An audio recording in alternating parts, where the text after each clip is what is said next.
Marcos 12, 35 a 37, diz assim: Jesus, ensinando no templo, perguntou: como dizem os escribas que o Cristo é filho de Davi? O próprio Davi falou pelo Espírito Santo: disse o Senhor ao meu Senhor: assenta-te à minha direita, até que eu ponha os teus inimigos debaixo dos teus pés. O mesmo Davi chama-lhe Senhor. Como, pois, é ele seu filho? E a grande multidão o ouvia com prazer. Senhor Deus, suplico tua graça sobre nós agora, para que entendamos a palavra do Senhor e que nós não sejamos como esses tolos que entendiam parte das Escrituras, mas não conseguiam ver o próprio filho de Davi diante deles e, portanto, não se arrependiam dos seus pecados e não eram salvos. Que o Senhor também não permita que sejamos como essa multidão que ouvia com prazer, mas uma semana depois, ou poucos dias depois, disse a Pilatos e aquele sinédrio: crucifiquem Jesus. Que nós possamos ouvir Jesus com prazer e possamos colocar a sua palavra em prática nas nossas vidas. Abençoe que esse sermão glorifique o Senhor e, ó Deus, que edifique as nossas vidas. Em nome do Senhor Jesus nós oramos. Amém. Queridos irmãos, nós temos visto essa última semana da vida do nosso Senhor Jesus Cristo e nós temos visto a série de controvérsias que os escribas, fariseus, saduceus e herodianos levantaram contra o Senhor Jesus Cristo. Eles então questionavam Cristo durante esse ministério da última semana de vida em que ele esteve em Jerusalém. E nós temos visto que o Senhor Jesus Cristo, em todos aqueles embates, ele saía vencedor, respondendo os seus acusadores, aqueles homens vis, com a palavra do Senhor. Agora, quem vai propor a pergunta é Jesus. O pano de fundo aqui dessa pergunta, como nós vamos perceber na exposição do texto, é a má compreensão daquele povo acerca de quem era o Messias. E não somente isso, por causa disso, a falsa religião que eles estavam vivendo, já que eles não conheciam o Messias, a religião deles só podia ser falsa. E Jesus agora vai mostrar para eles o ponto nevrálgico, ou seja, que eles precisavam conhecer a verdadeira identidade do Cristo, do Messias, do Salvador. Por isso Marcos, nesse trecho curto de apenas 3 versículos, ele quer nos ensinar o quê? Jesus é o filho de Davi, mas é mais do que isso. Ele é o rei de Davi, porque ele é o filho de Deus. Então, Jesus é o filho de Davi, mas ele é mais do que isso. Ele é o rei de Davi, porque ele é o filho de Deus. Jesus é o filho de Deus. É isso que esse texto vai nos ensinar. Diz o verso 35 que Jesus estava ensinando no templo e agora Jesus faz a pergunta: como dizem os escribas que o Cristo é filho de Davi? Nas passagens que nós vimos até aqui, os inimigos de Jesus, os líderes da religião de Israel, apresentaram questões e mais questões. É lícito pagar imposto? De quem será esposa na ressurreição a mulher que teve 7 maridos? Qual é o grande mandamento? Aqueles homens acreditavam que suas perguntas elaboradas poderiam enredar Jesus a cair em contradição em relação à palavra ou cair em problemas com as autoridades romanas. Todavia, o que nós vimos até aqui é que aqueles homens ficaram chocados diante das respostas que Jesus dava e a facilidade com que Jesus respondia a eles, ficando claro para nós o que? Quão tolos eles eram diante de Jesus. Eles se achavam pessoas muito avultadas, muito respeitadas, muito capazes, mas diante de Jesus eles ficaram tolos. E eles então acreditavam que através de perguntas difíceis eles poderiam fazer Jesus um tolo como eles. Mas se Jesus mostrou a tolice daqueles homens com respostas que para ele eram simples, imagine as perguntas de Jesus. Jesus ia mostrar agora quão cego eles eram, quão tolos eles eram em relação às questões elementares das Escrituras. E meus irmãos, Jesus vai fazer isso mostrando que eles não conheciam o beabá da fé. Jesus não estava falando aqui de coisas complicadas, como ele falou para Nicodemos: olha, se eu estou falando para você das coisas aqui da terra, imagine se eu falasse do céu de onde que eu vim. Você não ia entender nada. Então nós estamos aqui numa questão central, nevrálgica do beabá da fé: quem é o Salvador? E Jesus vai usar o Salmo 110, verso 1, o texto do Antigo Testamento mais citado no Novo Testamento. E ele é muito citado por quê? Porque ele fornece percepções profundas, mas da mesma maneira simples, acerca da identidade do Salvador. Os apóstolos e evangelistas frequentemente citaram esse texto porque eles viram ali algo muito claro acerca de Jesus, algo assim que não precisa ser um gênio interpretativo para você ver que o texto está falando do Cristo, do Messias, do Salvador. Então, com a presença ainda dos fariseus e escribas na presença dele, Jesus pergunta: olha, o que vocês acham? Lá em Mateus a pergunta está assim: o que vocês pensam, o que vocês acham acerca de o Messias ser filho de Davi? Ele usa a palavra aqui, registrada no grego Christos, que é a palavra do hebraico Messias, ungido. Ou seja, o que vocês pensam sobre o ungido do Senhor, sobre o Cristo, sobre o Messias? E queridos, talvez você não perceba, a simplicidade e profundidade dessa pergunta, mas naquela época, uma coisa que aquele povo gostava de fazer era ficar ocupando-se acerca de pensar sobre quem seria o Messias. E eles eram versados nas profecias do Antigo Testamento para tentar ver quem Deus ungiria para ser o líder, o Salvador. Então, fazer uma pergunta assim era como se você perguntasse a um pós-doutor em matemática quanto que é 1 mais 1. Só que não é tão simples assim. Todos em Israel sabiam que a resposta para a pergunta de Jesus é: o Messias vai vir da linhagem de Davi, o maior rei de Israel, que inaugurou a era de ouro de Israel.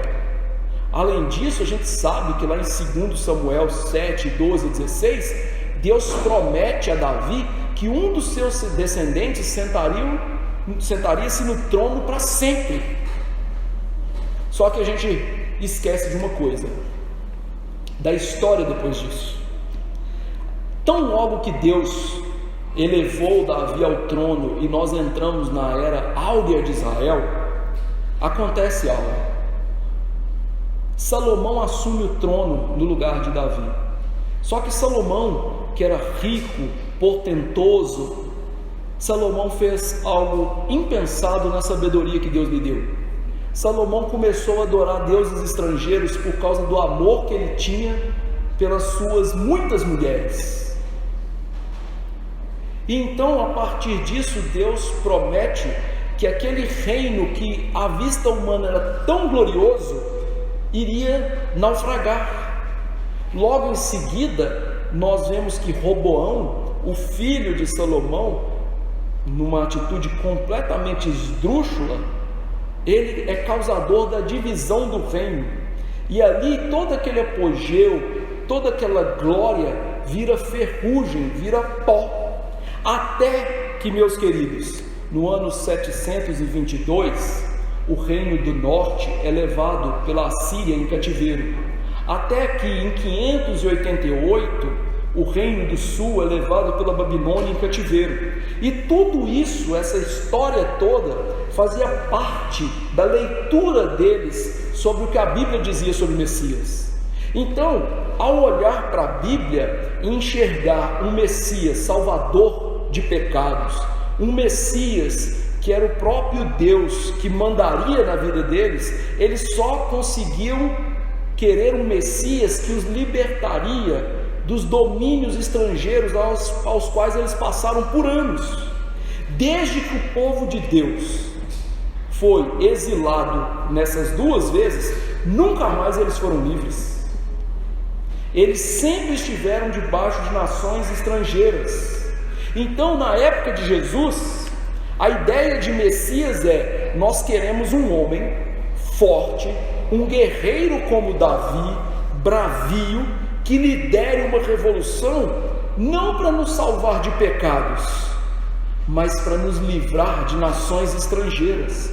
Então a esperança deles no filho de Davi era uma esperança que se limitava a esse mundo, que se limitava às coisas materiais. Então veja, aquela pergunta que parecia tão simples, era uma pergunta profunda que está no cerne da questão. É como se eles estivessem perguntando assim: quem é o Salvador de vocês? O que ele veio fazer? Então o motivo de Jesus fazer essa pergunta é que Jesus queria expor o quão enganados eles estavam acerca do Messias, quão errada era a opinião deles sobre a salvação, uma opinião que estava baseada não somente na Bíblia, no que eles liam, mas nos anseios deles, nos desejos deles. E esse aqui é um ponto que nós precisamos aplicar nas nossas vidas. Igualmente hoje, as pessoas têm uma noção errada de quem é o Salvador. Por quê? Porque ao ler a Bíblia, elas leem a Bíblia querendo que Jesus as liberte dos problemas da vida. Os anseios delas não são anseios de salvação, de transformação, de arrependimento para a vida. Os anseios messiânicos das pessoas hoje, das igrejas, é que Jesus as liberte do governo mau que nós temos, que Jesus as liberte do câncer, que Jesus salve os filhos que estão na droga, que transforme pessoas que elas amam, mas elas mesmas não querem um Jesus que as chame a viver uma vida santa. O Jesus que diz: negue-se a si mesmo, tome a sua cruz e me siga. Por quê? Porque o que as pessoas fazem hoje de errado é justamente o que essas pessoas fizeram. Elas misturavam o que elas liam da Bíblia com as suas opiniões. E isso leva ao quê? Uma falsa visão acerca de quem? Do Salvador, da salvação. Porque sempre que a gente mistura a Bíblia com as nossas opiniões, o que a gente vai ter na nossa mão não é a verdade.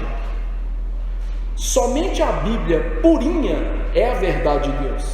Como disse um puritano comentando esse texto e usando um ditado popular dos seus dias: as águas são mais doces vindo diretamente das fontes, mostrando que a Escritura, ela permanece Escritura, transformando as nossas vidas e sendo verdade, quando ao invés de nós olharmos para ela e transformarmos ela para atender o que a gente quer, nós tiramos a verdade dela e aplicamos a verdade nua e crua, do jeito que ela é, nas nossas vidas.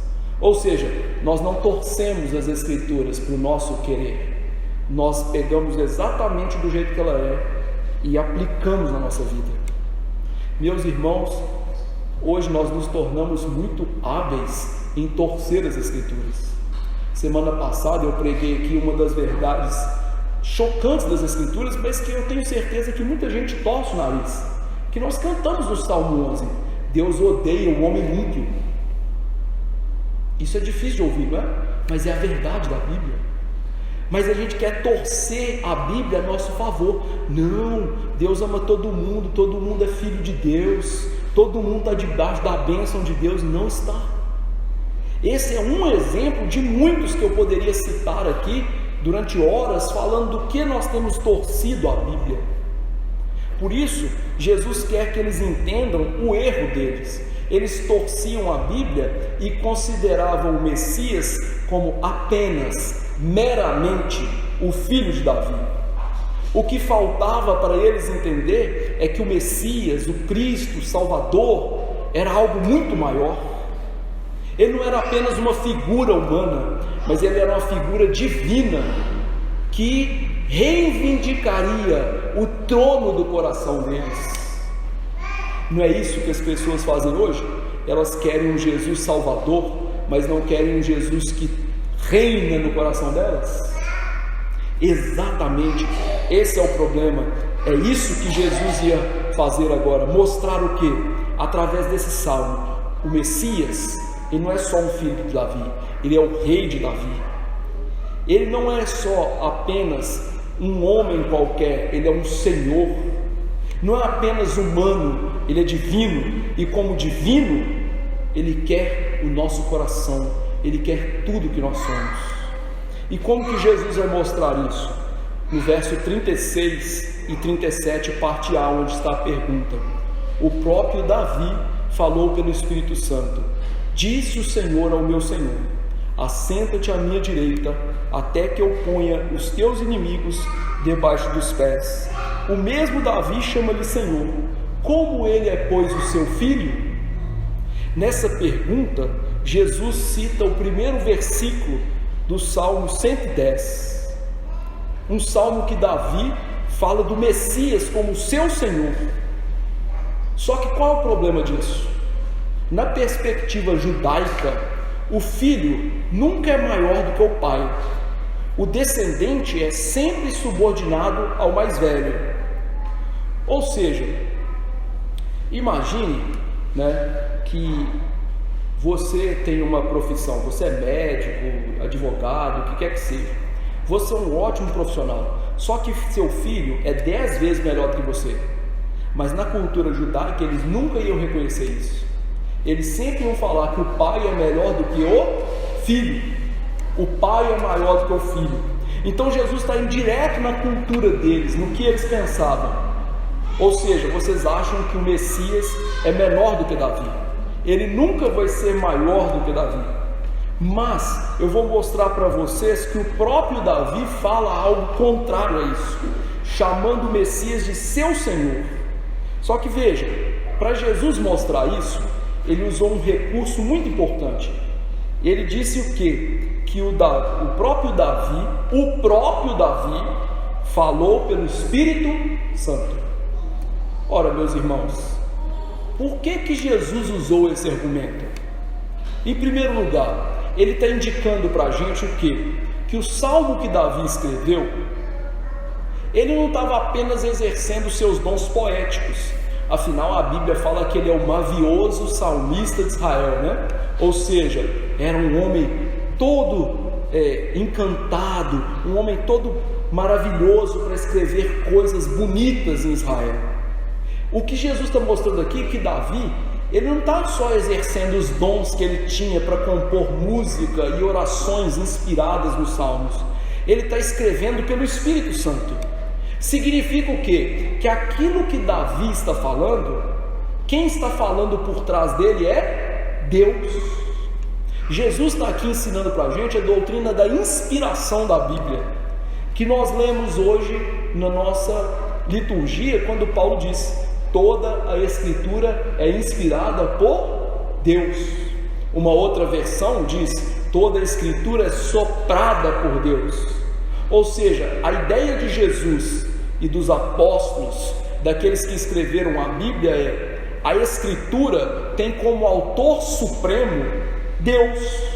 Ainda que Deus usou autores humanos para escrever, o produto que nós temos não é um produto da ação humana, é um produto da ação divina, colocando a Bíblia não como uma palavra humana, não como a palavra de Davi, a palavra de Jeremias, a palavra de Moisés, como a palavra de Deus. Ou seja, a Bíblia não é opinião humana, a Bíblia não é o produto de seres humanos falhos mas a Bíblia tem origem divina, e tendo origem divina, ela tem algumas importâncias. Primeiro, ela não erra. A Bíblia não tem erros, ela é inerrante. Segundo lugar, ela é eterna. Tudo que Deus diz nessa palavra nunca vai passar. Jesus mesmo disse que nem um tio ou i vai passar das Escrituras.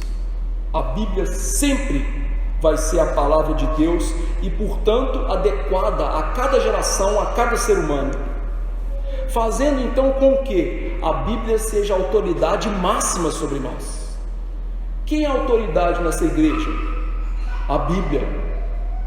E essa é a percepção correta da verdadeira religião. A verdadeira religião não está baseada em opiniões humanas de pastores, de papas, de profetas. A religião verdadeira está baseada na Bíblia e tem como autoridade máxima da igreja a Bíblia. Por isso que igrejas que dizem que a Bíblia não é a única regra de fé e prática não são igrejas. E veja que exatamente isso que os saduceus e os escribas tinham problema. Os saduceus acreditavam na Bíblia? Não, eles não acreditavam em anjos, eles não acreditavam em alma, eles não acreditavam em juízo final, eles não acreditavam em ressurreição. Os escribas e fariseus, talvez você fale assim, pastor, eles acreditavam na Bíblia. Sim, mas eles acreditavam que as regras rabínicas, os comentários rabínicos tinham mais autoridade do que a Bíblia. Ou seja, todos aqueles grupos religiosos de Israel tinham uma atitude em relação à Bíblia: nós estamos acima da Bíblia. Ou seja, a autoridade humana é maior do que a Bíblia. Talvez você pense assim, nós não fazemos isso hoje. É claro que você faz. Quando você escuta uma coisa da Bíblia e é claramente expresso na Bíblia e você não quer se submeter a isso, quem se tornou autoridade? Você ou a Bíblia? Você. E você está fazendo exatamente o que essas pessoas faziam e que Jesus está condenando aqui. Então, o que Jesus fez é, em primeiro lugar, chamar a atenção que Davi, o próprio Davi, ele, pelo Espírito Santo, ele está falando o que eles deveriam ouvir. Eles tinham opinião sobre o Messias. Jesus ia expressar a verdade sobre o Messias, o que Deus diz sobre o Salvador, mostrando para nós o que? Jesus tinha a Bíblia em alta estima. Jesus não tinha a Bíblia comprada e colocada ali na pezinho da cama dele e estava até empoeirado. Jesus não ficava lendo a Bíblia só para conhecer as historinhas da Bíblia e não praticá-las. Jesus amava a palavra. O Salmo 40, que é um salmo messiânico, diz que o Senhor Jesus amava a palavra e tinha os mandamentos no coração. Isso mostra para nós o que? Jesus, como todos os escritores bíblicos e depois os reformadores e puritanos, eles proclamavam somente a Escritura. A Escritura é tudo que importa como regra na nossa vida. Nossos símbolos de fé, que eu cito aqui constantemente, são inferiores à Bíblia. São um bom mapa do tesouro da Bíblia, mas não são autoridade como a Bíblia. Então, Jesus agora vai mostrar o que a Bíblia diz. E Jesus cita esse salmo de maneira indireta, trazendo a memória deles. Olha, o próprio Davi, pelo Espírito Santo, ele fala sobre o Messias, e o que ele fala não tem nada a ver com o que vocês acreditam. Não é opinião, é a palavra de Deus por meio de Davi. E qual é a palavra de Deus por meio de Davi? Diz o texto: disse o Senhor ao meu Senhor: assenta-te à minha direita, até que eu ponha os teus inimigos debaixo dos teus pés. No Salmo 110 que a gente leu, eu convido você a abrir sua Bíblia lá. Salmo 110, verso 1. Nós vamos aprender esse texto aqui, e é muito importante isso.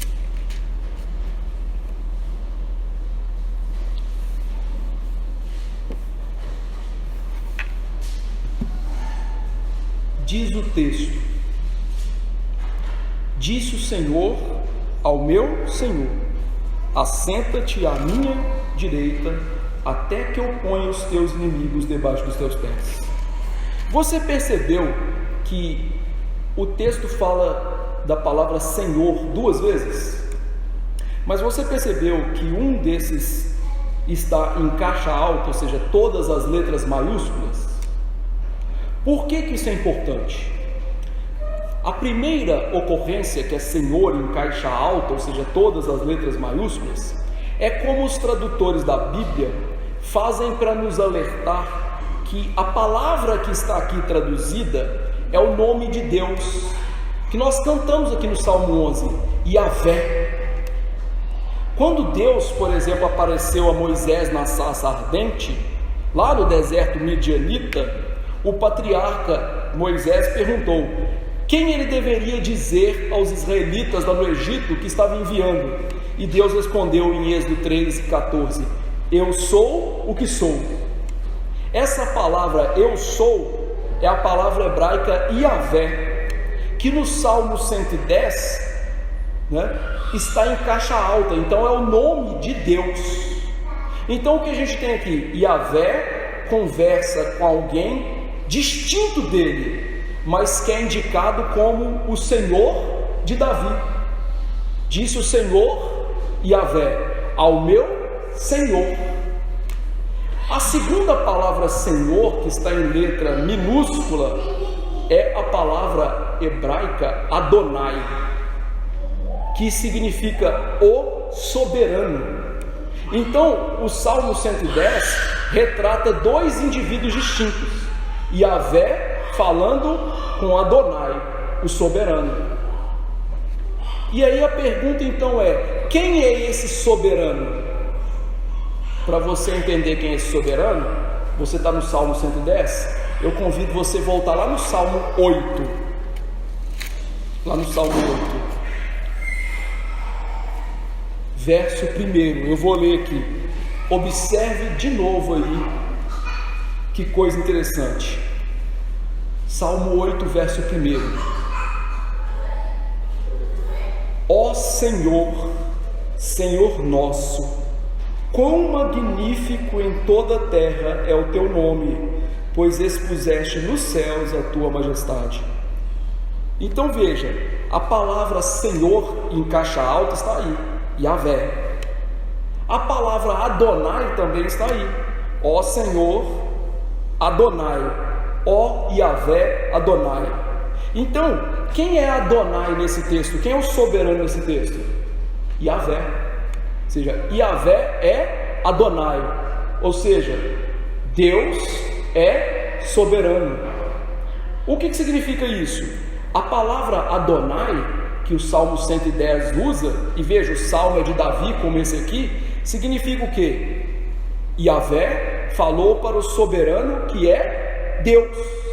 Essa é a interpretação do texto.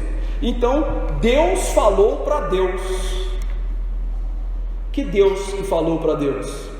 Deus o Pai falou para Deus o Filho: assenta-te à minha direita e reina. Você, filho, é o soberano. Ah, pastor, você está viajando. Não é essa a interpretação do Salmo. É claro que é. Sabe quem mostra para mim que é? Toda a Escritura é inspirada? Toda a Escritura é palavra de Deus? Significa que aquilo que a Escritura interpreta é a verdade, não é? A Escritura interpreta o Salmo do jeito que eu interpretei. Em 1 Coríntios 15, 24 e 25, diz assim: então virá o fim, quando ele, Jesus, entregar o reino a Deus e Pai, quando houver destruído todo o principado, bem como toda potestade e poder, porque convém que ele reine até que haja posto todos os inimigos debaixo dos pés. Ele está citando o quê? O Salmo 110, verso 1. Então Paulo está falando, quem que é o Adonai que Yahvé falou? Jesus. Quem é o soberano que Deus falou? Jesus. Não satisfeito? Atos 2, 34 a 36. Porque Davi não subiu aos céus, mas ele mesmo declara: disse o Senhor ao meu Senhor: assenta-te à minha direita, até que eu ponha os teus inimigos por estrado dos teus pés. Esteja absolutamente certa, pois, toda a casa de Israel, de que a este Jesus que vós crucificastes, Deus o fez Adonai, Senhor, e Cristo. Então, o que o Senhor Jesus está citando aqui? Ele está citando um salmo que Deus o Pai fala para ele. Quem é o soberano? Quem que manda nas coisas? Você.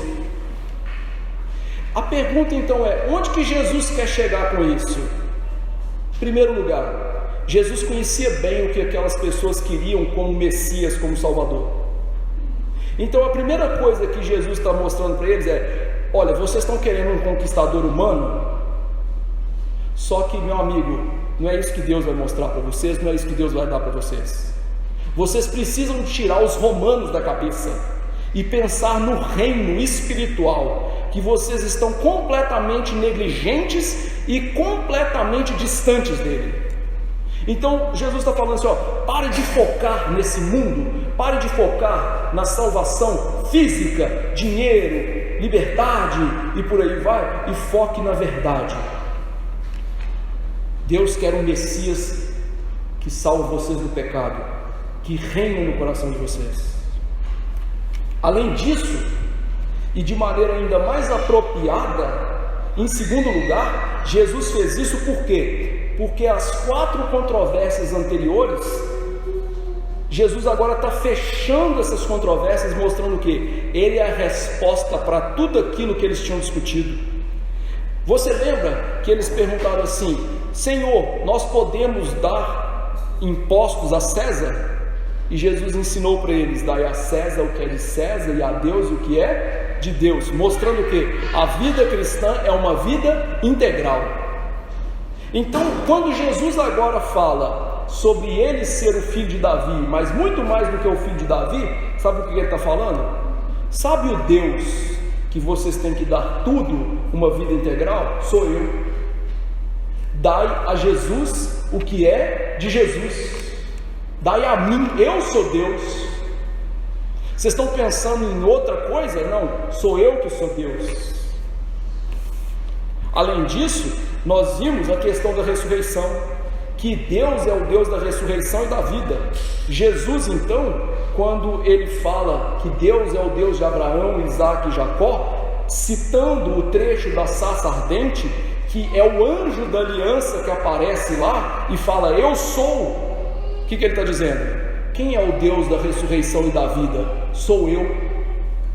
Eu sou aquele anjo da aliança que apareceu para Abraão, Isaac e Jacó, e que tem o poder para ressuscitar vocês, dar um corpo glorioso para vocês, que sou o doador da vida. Eu sou esse Deus. Depois eles perguntaram: qual que é o grande mandamento? E ele disse: ouve, Israel, o Senhor nosso Deus é o único Senhor. Amarás, pois, o Senhor de todo o coração. Ou seja, quem é esse Deus que diz a eles: ouçam e me amem de todo o coração? Jesus. As 3 controvérsias anteriores aqui, ele está agora fechando e mostrando que o Deus que ele mostrou para eles é ele mesmo, Jesus. Vocês têm que tomar ciência de que o Deus que vocês têm que dar tudo, o Deus que ressuscita pessoas e diante dele os crentes vivem, e o Deus que quer ser amado de todo o coração sou eu. É isso que ele está mostrando. Todos esses trechos estão apontando então para quem? Jesus, que deve ser identificado mais do que um simples ser humano, mas como alguém divino que merece adoração, honra, respeito, que é o próprio Deus. É como se ele estivesse dizendo: eu sou Deus. Eu sou o Deus que se fez carne. Eu sou o filho de Davi, mas eu sou o Senhor de Davi. E quando então ele repete a pergunta na parte A do verso 37, Jesus então dá um checkmate neles. Sabe aquela questão do xadrez, quando você coloca as peças de tal maneira que a pessoa não tem saída, ela vai morrer, ela vai perder o jogo? Jesus deu um checkmate nesse povo, mostrando que como vocês estão distante de entender quem sou eu, quem é o Salvador, quem é o verdadeiro Deus que salva. E esse aqui é o golpe final na hipocrisia, na ignorância, na falsa religião deles, mostrando para eles o quê? Vocês acham que vocês conhecem Bíblia? Vocês não conhecem Bíblia. Vocês são completamente ignorantes e tolos, porque a questão mais elementar e fundamental, que é entender quem é o Salvador, vocês não conseguem fazer isso. E veja, meus irmãos, que tem algo aqui extremamente perigoso nesse texto, porque o resto do verso 37 diz que a grande multidão ouvia com prazer Jesus falar essas coisas. Marcos aqui dá uma declaração generalizada para a gente, e ele quer que você traga tudo aquilo que você ouviu nesse evangelho de novo à tona. Por quê?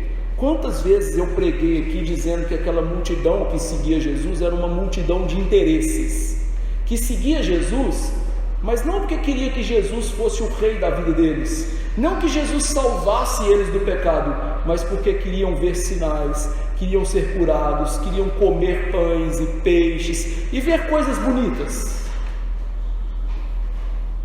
Quando Marcos diz isso aqui, eles estão nos rememorando todas as vezes que Jesus foi procurado por curas, por sinais, daquelas pessoas que queriam ajudar a si mesmas e as outras, e que muitas vezes as pessoas queriam ouvir Jesus, mas que não queriam se submeter a Jesus.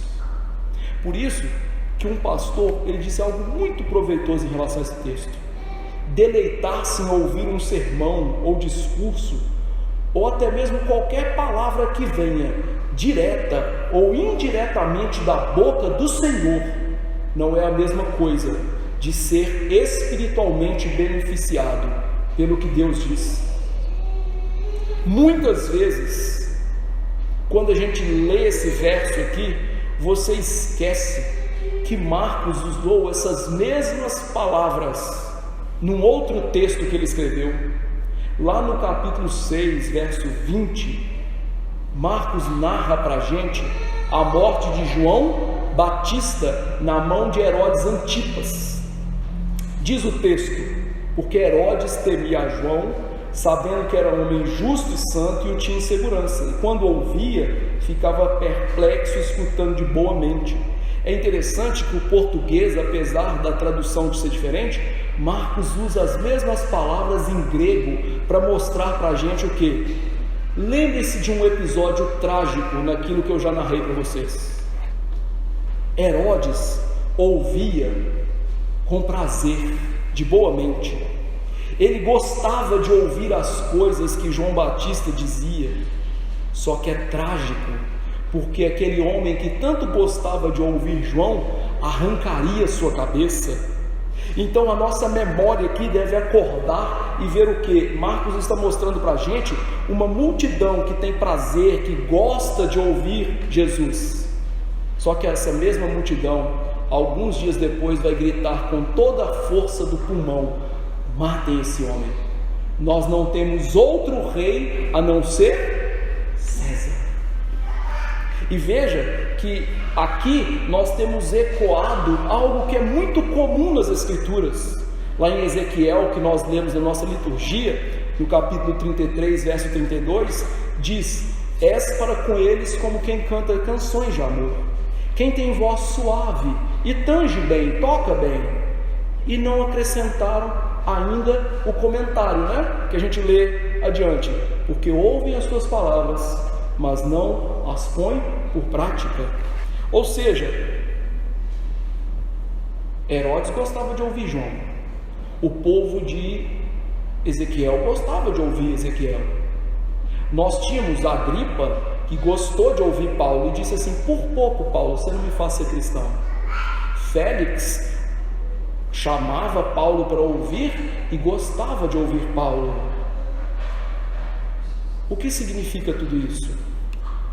Há um perigo enorme de ouvir e ouvir a Bíblia, gostar de ouvir a Bíblia, gostar de ler a Bíblia, mas não querer mudar. não dar o braço a torcer, que estamos errados e precisamos ser transformados por Deus. E infelizmente, assim são muitas pessoas hoje. Elas gostam de ouvir uma boa pregação, mas não há mudança de vida. Ficam apenas perturbadas com as palavras ditas, mas logo em seguida procuram esquecê-las. Pessoas que ouvem, e como disse Paulo, parecem aquelas mulherinhas sobrecarregadas de pecado, que ouvem sempre, mas não aprendem. Isso mostra o perigo de ouvir a Bíblia com prazer, mas não querer se submeter ao Filho de Deus. Ouvir a palavra sem mudar vai trazer condenação, amigo. Por isso que a gente tem que suplicar a Deus, todas as vezes quando a gente vai ouvir a Bíblia, a gente não somente ame ouvir a Bíblia, goste de ouvir a Bíblia, mas que nós queiramos nos submeter à Bíblia. Esse tipo de atitude de ouvir, gostar, vir e não mudar, é o tipo de atitude que mostra: nós não submetemos a Jesus. Em nenhum lugar na Bíblia o prazer de meditar está sem associação com o desejo de praticar. Lembra do Salmo 110, que faz uma ode à lei de Deus? O salmista diz: guardo no coração a tua palavra, para não pecar contra ti. A Bíblia salienta que a gente sim tem que ter prazer em ouvir, mas que a gente tem que ter prontidão para arrepender.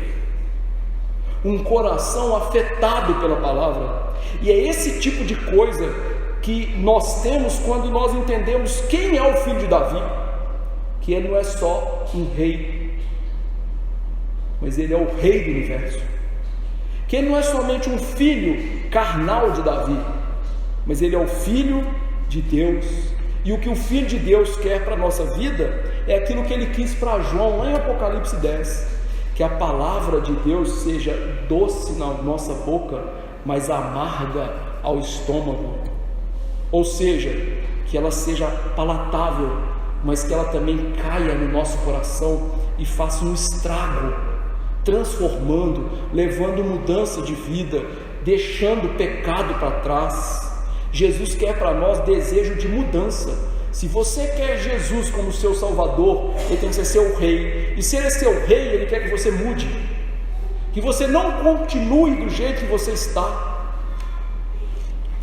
Por isso, a Bíblia aponta mais uma vez para Jesus aqui como vitorioso rei, aquele que exerce controle sobre tudo, incluindo sua audiência, e está pronto para morrer, ressuscitar e dar a vida para tirar isso do nosso coração.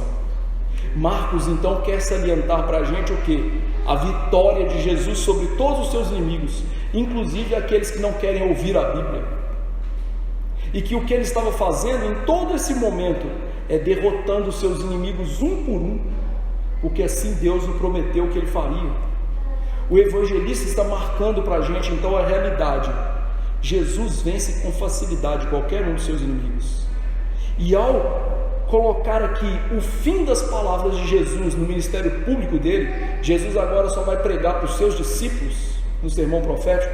Marcos está chamando eu e você a responder uma pergunta: quem é Jesus? Mas não só essa pergunta, que é a pergunta central do evangelho dele. A segunda pergunta é: você está disposto a obedecer esse Jesus?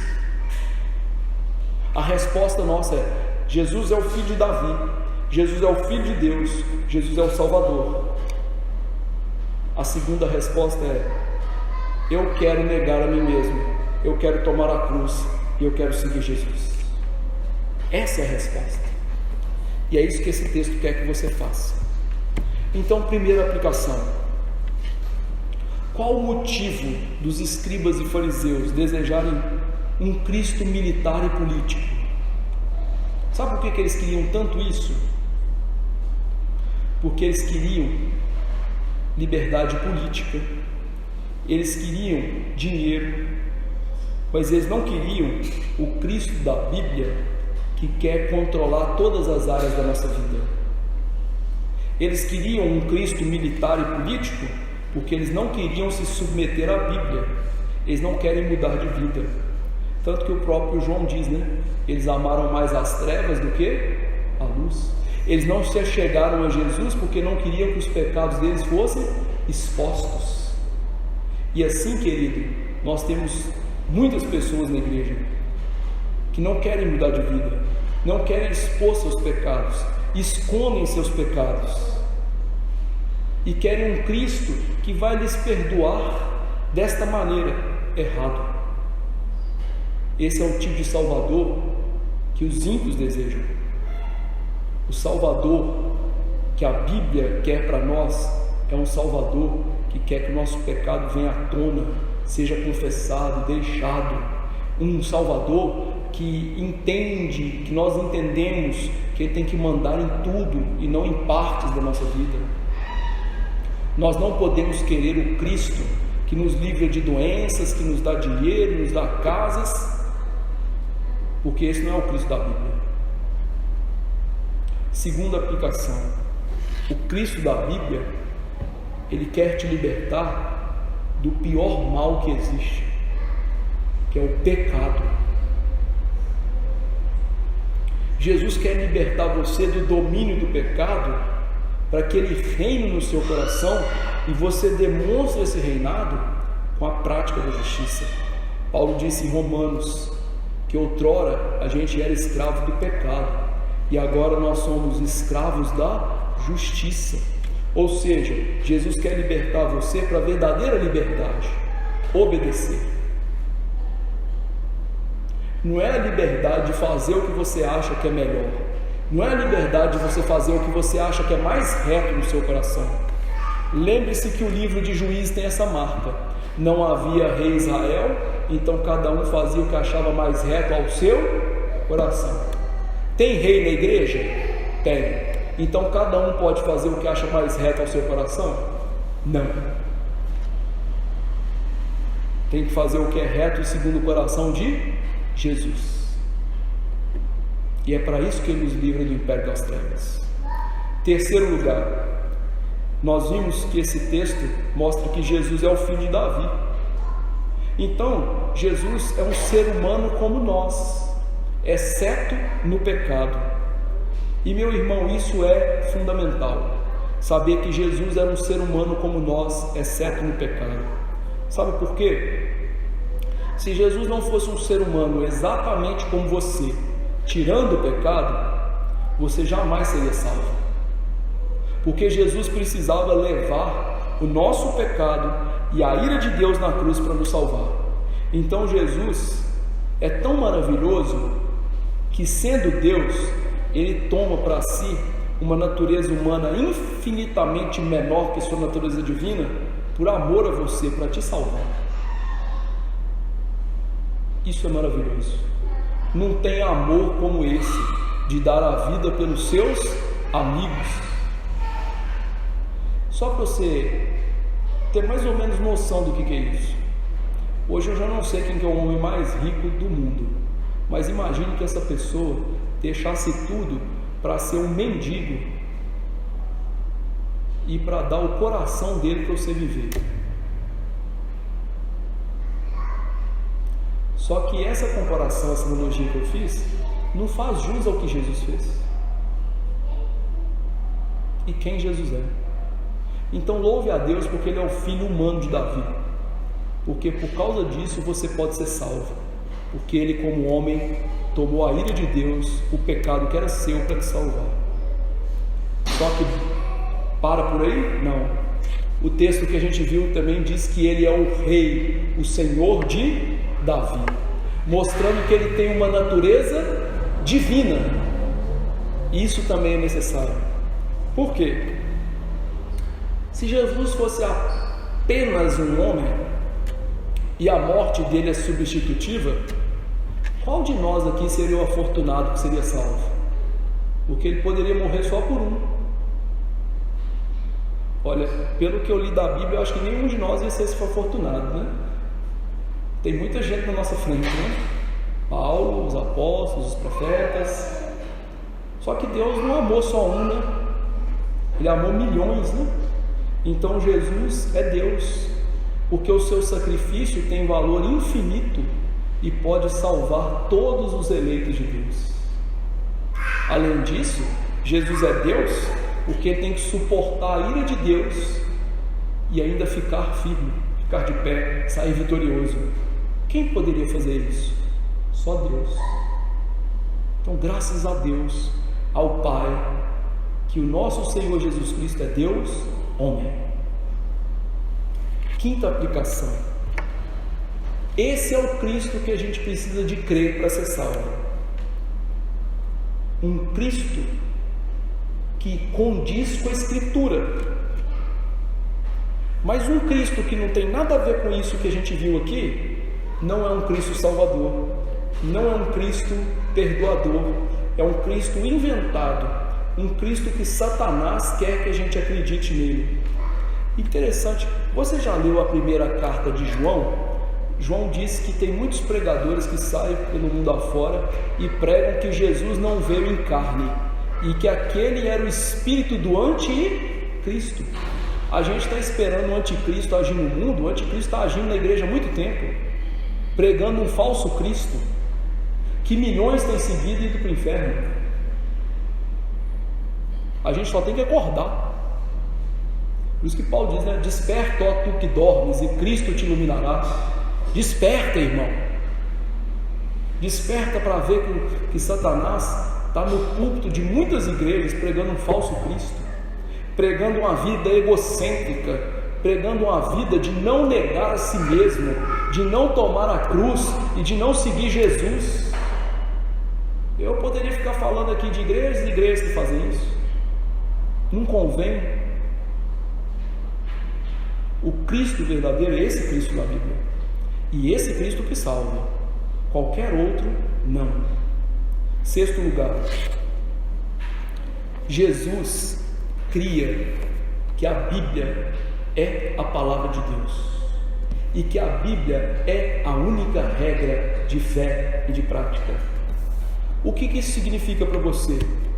Significa o quê? Que se Jesus cria que a Bíblia não é um produto humano, mas é um produto de Deus, e que ela é a regra de fé e prática na sua vida, como foi na vida humana dele, a lógica é: a Bíblia tem que ser a autoridade máxima na sua vida, todas as partes dela. Então a gente tem que obedecer todas as regras morais que há aqui na Bíblia. A gente não pode ser como os saduceus. Vamos tirar uma partezinha da Bíblia? E a gente nem pode ser como os fariseus. Vamos acrescentar uma coisinha na Bíblia? Não, é só a Bíblia. Por isso que os reformadores levantaram o estandarte, né?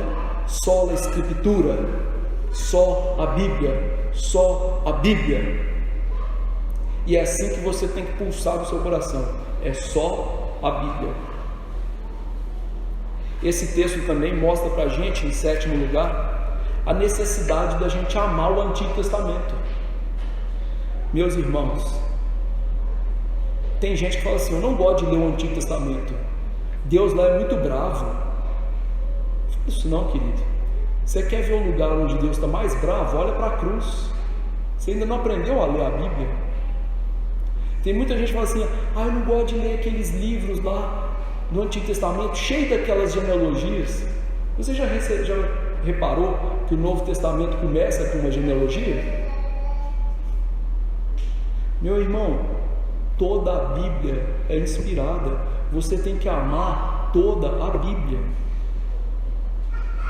E você, quando ler o Antigo Testamento, procurando ali o Cristo do Antigo Testamento, você vai se deleitar.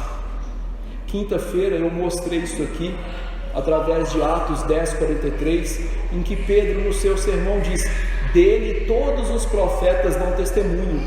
Todos os profetas dão testemunho de que todo aquele que nele crê recebe remissão de pecados. Ou seja, qual é o personagem principal do livro de Gênesis?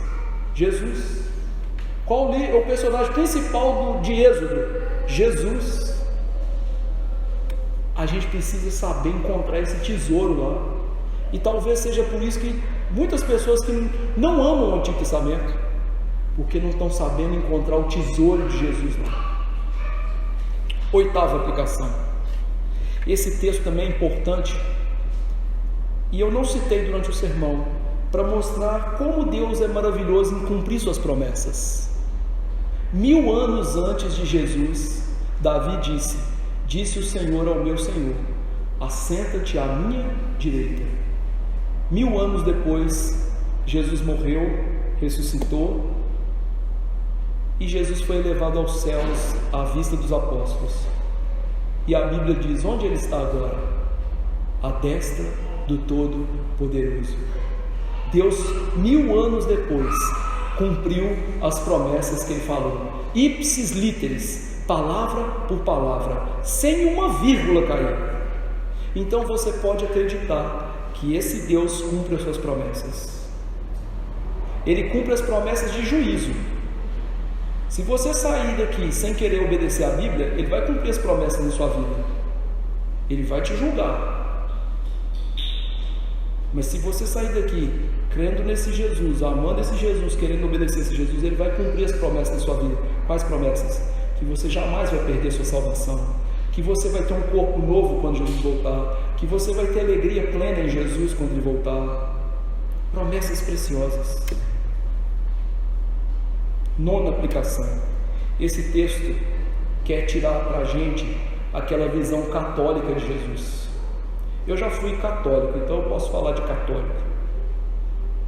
Dá uma angústia em passar nas igrejas e ver aquele homem pregado na cruz, triste, derrotado, que não vale nada. O Cristo da Bíblia não é ele. O Cristo da Bíblia é vitorioso. Quando Jesus estava na cruz, uma das últimas coisas que ele falou foi: está consumado, ou seja, eu venci, eu paguei a dívida desse povo, eu sou o Rei vitorioso. Jesus não é aquele homem grudado na cruz lá, todo assim, macambúzio, não. Ele é o Rei, ele governa. Talvez você olhe para o mundo e não veja, mas ele governa. E ele está vencendo cada um dos seus inimigos. E a história então não termina com um Cristo tristonho na cruz. A história termina com Jesus vitorioso voltando, que Apocalipse diz que está escrito na sua coxa: Senhor dos senhores, Rei dos reis. Esse é o Jesus da Bíblia. E por fim, Jesus hoje está no céu, governando céus e terra, mas Jesus está lá no céu orando por você. Hebreus 7:25 diz que ele está intercedendo por nós, e ele salva completamente aqueles que se achegam a Deus. Esse rei é um rei poderoso, salvador, e que ora por nós. Você acha que os reis, os presidentes desse mundo estão lá na caminha deles, preocupados assim: o que está acontecendo com o pastor Fábio lá em Curveiro? Eles não sabem nem que existe Curveiro, quanto mais o pastor Fábio. Só que Jesus está lá no céu, pensando assim: o que aquele miserável pecador está precisando para não sair dos trilhos? Dá isso para ele, Pai. Ele é fraco, anima. Ele está precisando de graça, dá mais. Jesus está reinando agora para nos salvar completamente. E isso então nos dá coragem para viver a vida cristã. Você não precisa viver a vida cristã como... Lembra aquele personagem de desenho, Coragem com o Covarde? Ele chamava Coragem, mas ele era o mais medroso de todos. Você não precisa ser assim. Você pode ser corajoso de verdade, porque Jesus venceu o mundo. Então você pode ser corajoso para vencer o pecado, vencer Satanás, vencer o mundanismo, vencer a filosofia desse mundo. Jesus venceu. E Deus nos abençoe.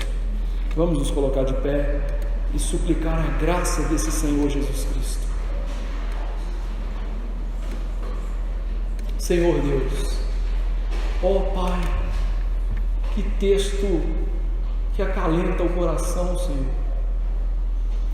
Ver que o nosso Senhor é um Rei vitorioso, que Ele é a semente e a raiz de Davi, que Ele é o próprio Senhor de Davi, é o nosso Senhor.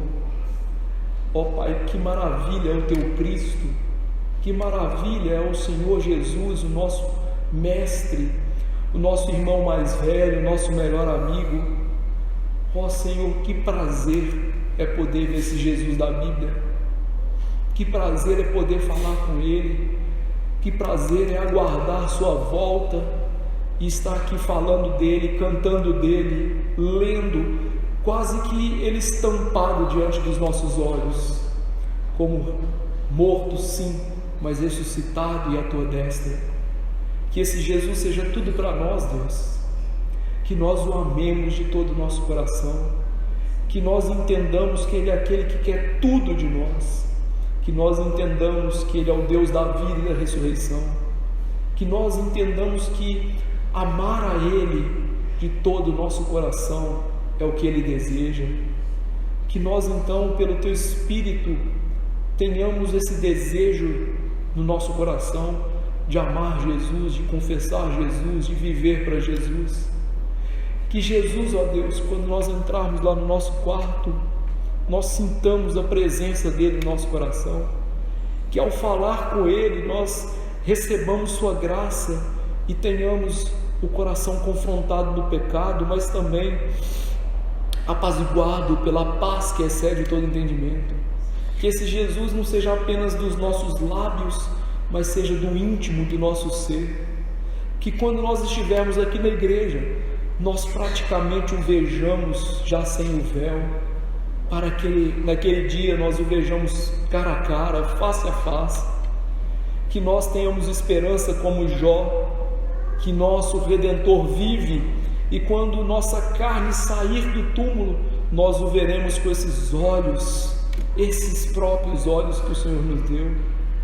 Que nós, ó Deus, sejamos como a noiva em Apocalipse que diz: vem, Senhor Jesus. Que nosso desejo seja Ele, que nosso amor seja Ele, que nossa vida seja direcionada para Ele, Senhor. Que nós não sejamos como os saduceus, escribas, fariseus e herodianos que repudiavam esse Jesus. Não, que Teu Filho reine no nosso coração.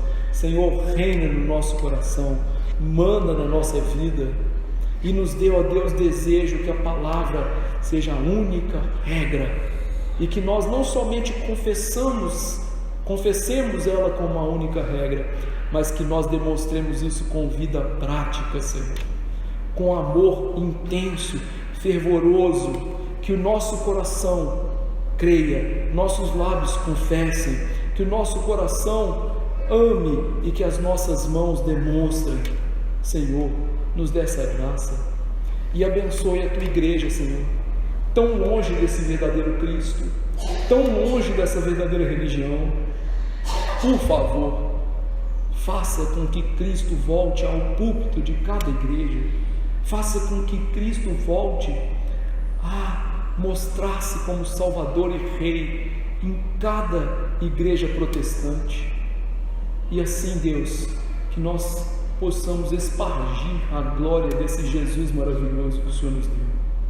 E eu lhe agradeço por esse grande presente que é o Senhor. Senhor, quando o nosso coração desejar coisas desse mundo mais do que Jesus, perdoa esse nosso pecado e reaviva o amor em nós, para que desejemos a Cristo mais do que a própria vida, porque Ele é melhor do que a própria vida. Nos dê essa graça, é no nome dEle que oramos. Amém. Que a graça do Senhor Jesus, o amor de Deus, o nosso Pai, e a eterna comunhão do Espírito estejam com os eleitos do Senhor hoje para sempre. Amém. Deus assentar, meus irmãos.